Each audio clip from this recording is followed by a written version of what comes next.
Друзья, всем привет! Вы на канале Leo Gear Up, меня зовут Лео. Сегодня у нас на обзоре стеклянный коврик Kiyomi Yuo.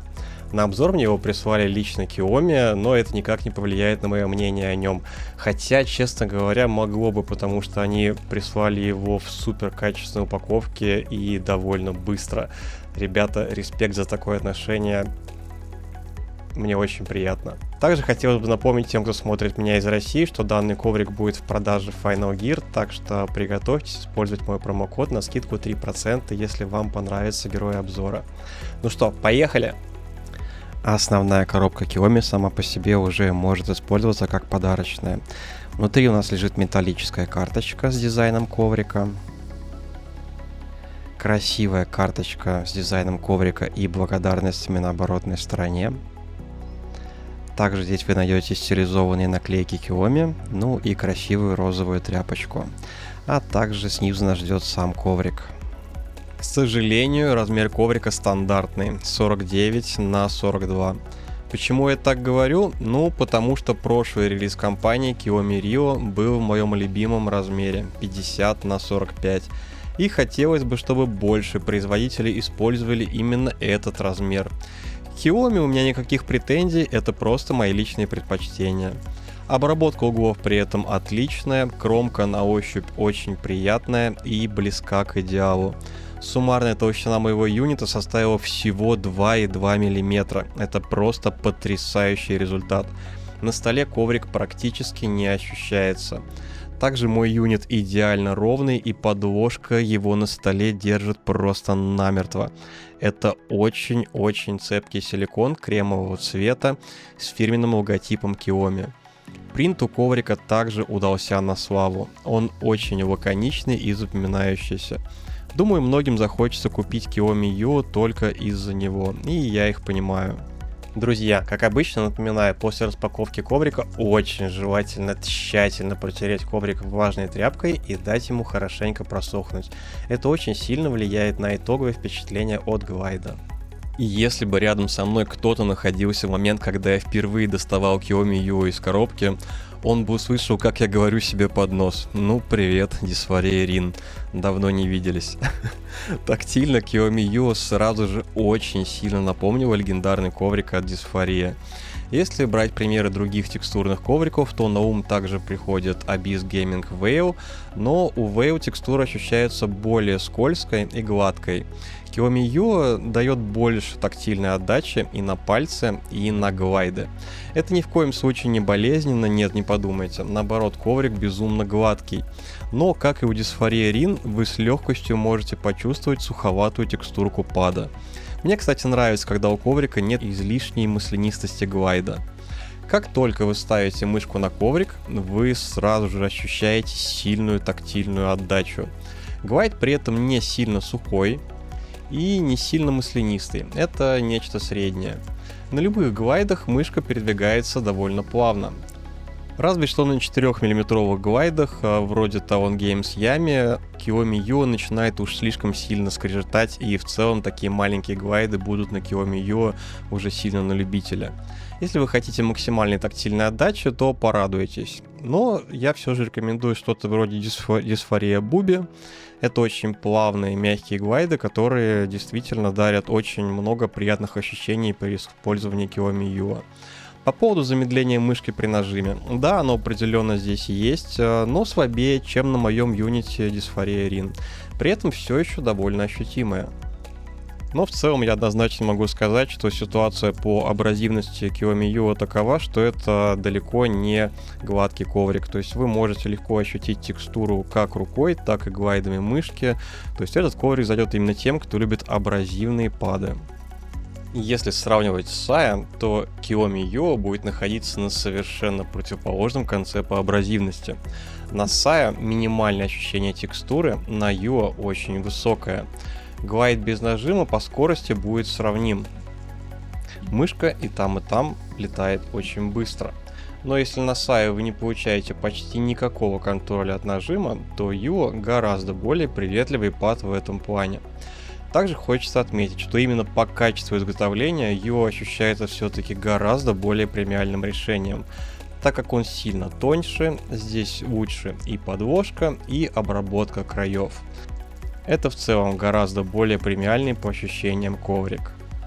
Если сравнивать его с Inferno, то несмотря на то, что Inferno более текстурный, чем Saya, все равно по сравнению с Yuo он гораздо более гладкий.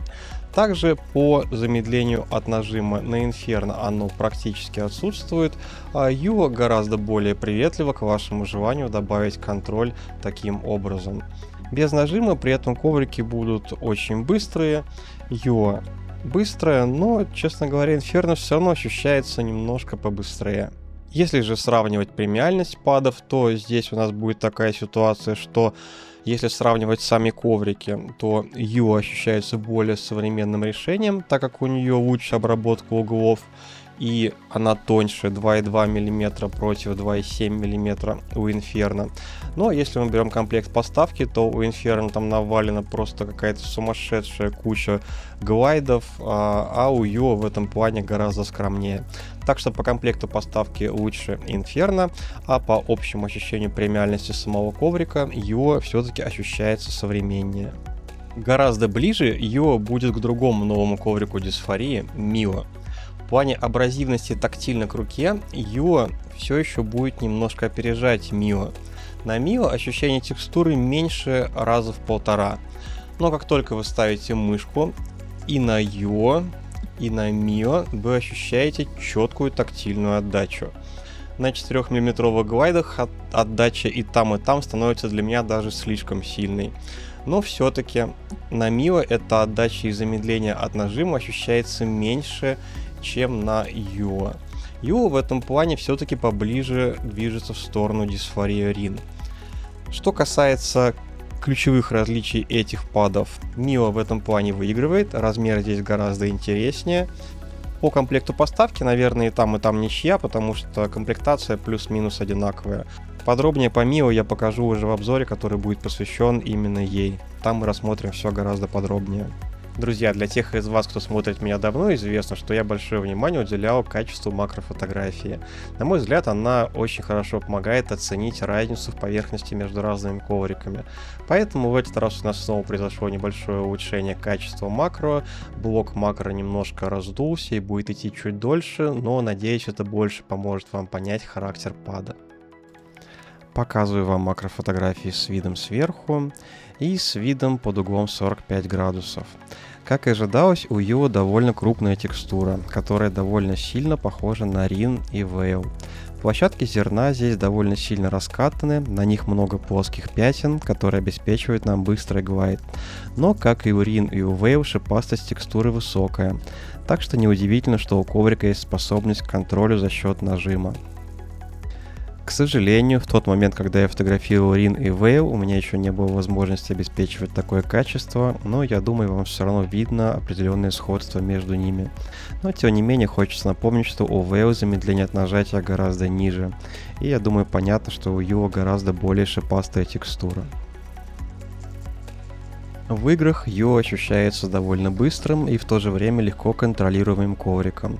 Скорость глайда отменная, но моего любимого ощущения суперполета здесь, к сожалению, нет. Его заменяет постоянное ощущение тактильной отдачи. Уверен, для многих это прозвучит как сказка. И по сути так и есть. Но не буду скрывать, я привык к большему ощущению катка без сопротивления. Друзья, я пересмотрел свои старые ролики, и мне кажется, что уровень звука в саунд-тестах недостаточный, и скорее всего вам приходилось его прибавлять. Для данного ролика я повышаю громкость блока Sound-Test и жду ваши комментарии, комфортный ли для вас теперь уровень громкости.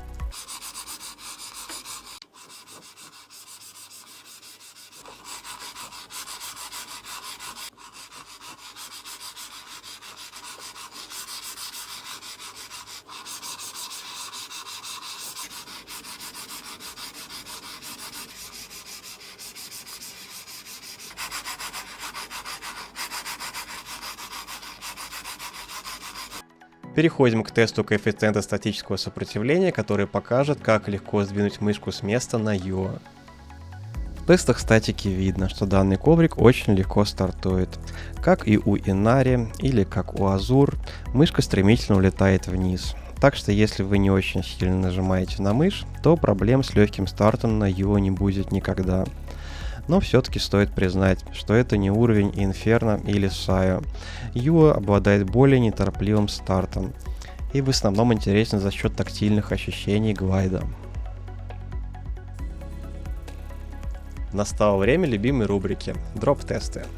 Первый тест симулирует скорость мышки практически без нажатия на мышь. Здесь мы видим, что без нажима Юо выступает на очень высоком уровне, но этот уровень за последнее время существенно вырос.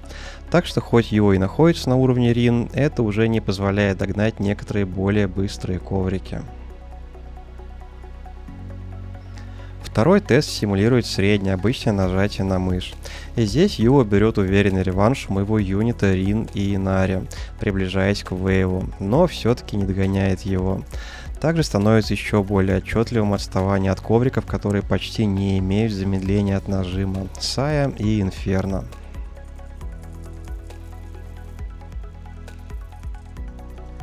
В чарт-таблицах Юо по гладкости уверенно встает в компанию к своим братьям-абразивам Рин и Вейл, а по скорости без нажима чуть позади Рин.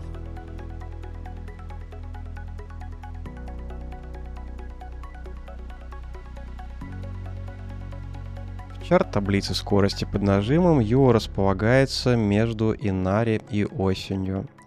Она значительно опережает Дисфорию Рин, и это примерно уровень про АИМ Титан.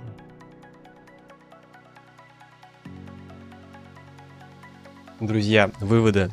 Kiyomi Юо — это потрясающий коврик. Его комплект поставки и качество изготовления просто выше всяких похвал. По скорости он стоит наряду с самыми скоростными коврами, но вам не стоит этого бояться, потому что у него есть приятная текстура, которая позволит вам контролировать даже самые сложные треки. Его толщина в 2,2 мм просто фантастическая. Мне было очень приятно играть на Юо, но как мейн я себе его не оставлю. И, пожалуй, это единственный минус коврика. Если вы привыкли к бесконтрольному воздушному глайду и минимальному ощущению текстуры, то Юо, к сожалению, не подойдет. Этот коврик относится к разряду абразивных, где текстура помогает вам контролировать треки. Если же вы любите абсолютно бесконтрольный глайд, то Юо не подойдет. Во всех остальных случаях это потрясающий коврик. Реально, если вы слушаете меня и думаете, блин, бред какой-то, ощущение текстуры это плохо, это же наоборот хорошо, тогда даже не слушайте меня дальше. Kiyomi Юо — это реально потрясающий коврик, он текстурный и при этом офигенно быстрый, на нем реально очень-очень приятно играть. Мне хочется просто сказать: Kiyomi, браво! Это один из лучших текстурных ковров, который был у меня на тестировании. Я с нетерпением жду ваш следующий релиз и безумно надеюсь, что это будет скоростной коврик с минимальным ощущением текстуры. Ну а что, 2 текстурных быстрых ковра уже есть, пора бы наконец и гладенький. Мне бы очень хотелось получить такой ковер именно от вас, потому что качеством изготовления я очень сильно впечатлен. Так же, как личную хотелку, еще раз хотелось бы озвучить, что размер 50×45 это имба, и мне бы очень хотелось видеть все стеклянные коврики именно в таком размере. Если у вас получится, было бы просто потрясающе. Друзья, я знаю, что мало кто досматривает до этого места, поэтому бонус для самых терпеливых. Анонс. Буквально на днях, уже совсем скоро, у меня выйдет ролик про Tekusai Apex. Я его протестировал, отснял и готов рассказать вам все, что же нам приготовил Tekusai на этот раз. А пока подписывайтесь на YouTube, подписывайтесь на Telegram, оставляйте комментарии, на которые я всегда стараюсь отвечать. А на сегодня у меня все. Пока.